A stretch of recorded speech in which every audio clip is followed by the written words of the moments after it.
नाही, याच्यामध्ये रात्री 1:30 वाजता सुमारास ही घटना घडलेली आहे. त्याच्या अनुषंगाने आम्ही तपास करत असतो. घटना कोणत्या उद्देशाने किंवा कोणत्या कारणाने घडली आहे त्याच्या अनुषंगाने आम्ही तपास करत आहोत. त्याच्यामध्ये जवळपास 6 ते 8 लोकांची आमच्याकडे प्राथमिक माहिती आली की त्यांच्या सहभागाबद्दल आम्हाला तपासात निष्पन्न होत आहे. त्याच्या अनुषंगाने त्यांच्या अटकेसाठी आणि इतर तपासासाठी काही पथकं आम्ही तयार करून त्यासंबंधी त्यांचा शोध घेत आहोत.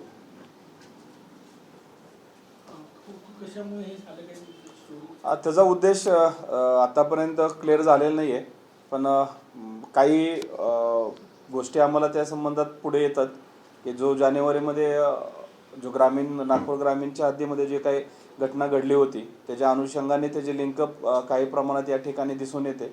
त्यामुळे त्याच्या अनुषंगाने सुद्धा आमचा तपास सुरू आहे.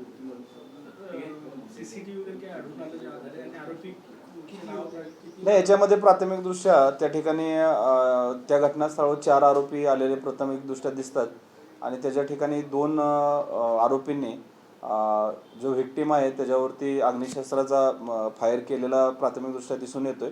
पण इतर आरोपी पण त्यांना जे काही सपोर्ट करतात, माहिती देतात, यांचाही सहभाग यामध्ये आम्हाला प्राथमिकदृष्ट्या दिसून येतोय. त्याच्या अनुषंगाने आम्ही तपास करतो. घटनास्थळाच्या ठिकाणी आम्हाला जे खाली केस मिळाले त्याच्यामध्ये 6 खाली केस मिळालेले आहेत. तसेच एका खाली केसचा तुकडा मिळालेला आहे. त्याच्या अनुषंगाने अंदाज 7 ते 8 राऊंड त्या ठिकाणी फायर केल्याचं प्राथमिकदृष्ट्या दिसून येत आहे. एक शस्त्र होतं की 2 वेपन्स मध्ये? याच्यामध्ये 2 वेपनचा वापर करण्यात आलेला आहे. ठीक आहे सर. शिक्षक भरती घोटाळ्यामध्ये एक नवीन FIR सदर PS मध्ये काल दाखल झालेली आहे. त्याच्याबाबत काय FIR आहे आणि याच्या रिलेटेड अपडेट काय आहे? नाही, याच्या संबंधी अशी आमच्याकडे FIR कोणती दाखल झालेली नाही आहे नवीन याच्यामध्ये. काही तक्रारदार पुढे येतात, पण त्याच्या अनुषंगाने ते तक्रारदार बाबत ते सदरचे घटनास्थळ किंवा इतर ठिकाणच्या काही तक्रारी आहेत त्याच्या अनुषंगाने आम्ही माहिती घेत आहोत आणि सदरची जी घटना कोणत्या पोलीस स्टेशनच्या अंतर्गत घडलेली आहे त्याच्या अनुषंगाने आम्ही त्या ठिकाणी त्यांची माहिती देऊ. त्या जो सदर पोलीस स्टेशनला गुन्हा दाखल झाला आहे त्याच्यामध्ये अद्यापपर्यंत 5 आरोपींना आपण अटक केलेली आहे आणि आज पाहतो ते सर्व PCR रिमांड कस्टडीमध्ये आहेत. पुढे त्याच्यामध्ये काही गोष्टी बाबी निष्पन्न होत आहे. त्याच्या अनुषंगाने पुढील तपास सदर पोलीस स्टेशनचे जे API आणि PI त्या ठिकाणी करत आहेत आणि त्याच्यामध्ये आम्हाला निश्चितच डेव्हलपमेंट होत आहे. सर, काही तक्रार दाखल झाल्या का? म्हणजे काय नसेल तक्रारी किती आलेल्या आहेत? नाही, काही गोष्टीत लेखी किंवा तोंडी अशा कंप्लीट येत आहेत, पण त्याच्या अनुषंगाने ज्या ज्या ठिकाणी जे कॉन्क्रीट एव्हिडन्स किंवा त्याच्या अनुषंगाने इन्क्वायरी करणं गरजेचं आहे त्या ठिकाणी आम्ही त्यांना पाठवतो. या तक्रारी ज्या भंडारा गडचिरोली इकडून आलेल्या आहे का? म्हणजे साधारण सदरमध्ये दाखल झाले नाही, त्यामध्ये काही दुसऱ्या जिल्ह्यातल्या सुद्धा पण आहेत. कारण एखाद्या लोकांना जर माहिती कळाली तर त्याच्यामध्ये काही लोकांनी पैसे घेतल्याचा, काही शिक्षणाधिकाऱ्यांचा असे त्यामध्ये ॲलिगेशन होतात.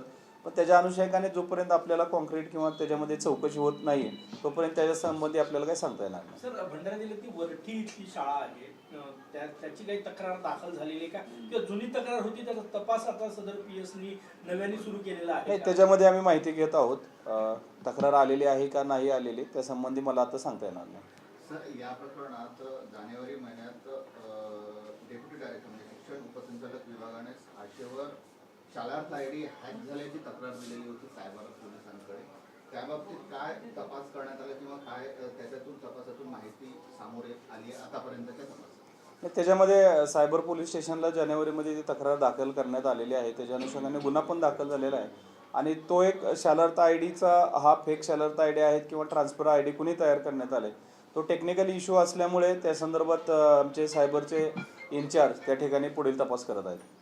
सर, या प्रकरणी सायबरमध्ये जी तक्रार दाखल झाली होती त्या संदर्भात काही दोन्ही म्हणजे सदर PS आणि हे काही लिंकअप आहे का आणि मोडस जी आहे ती एकाच प्रकारची आहे का आणि त्या अनुषंगाने पुढे तपासात काही होणार आहे किंवा होत आहे किंवा काही?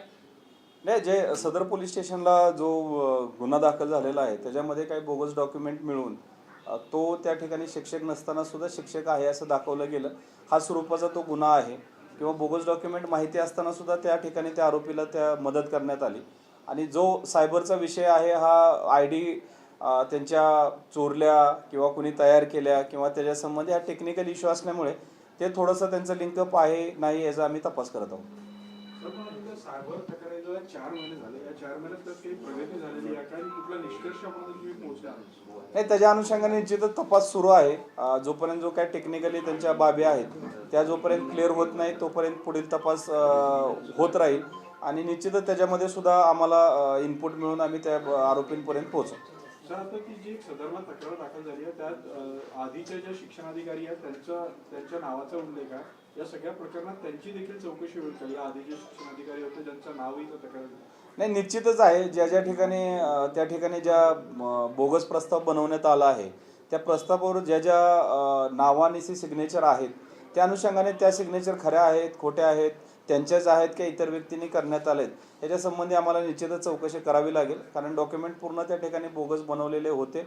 त्यामध्ये झेडपीमध्ये आवक जावकसुद्धा नंबर जे टाकले ते सुद्धा आम्हाला प्राथमिकदृष्ट्या त्या ठिकाणी चुकीचे आढळून आलेले आहेत.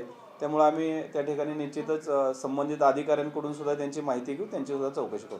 सर, या प्रकरणामध्ये SIT नेमण्याची मागणी केली जाते. या सगळ्या प्रकरणाचा तपासासाठी नागपूर पोलीस काही वेगळी टीम वगैरे तयार करून हा सगळा तपास करू शकतात का? नाही, त्याच्यामध्ये त्या अनुषंगाने ऑलरेडी तर आम्ही आमची जे टीम आहे ते तर वर्क करत आहेत आणि जे काही यासाठीच्या संबंधित माननीय आयुक्त साहेब ते निर्णय घेतील.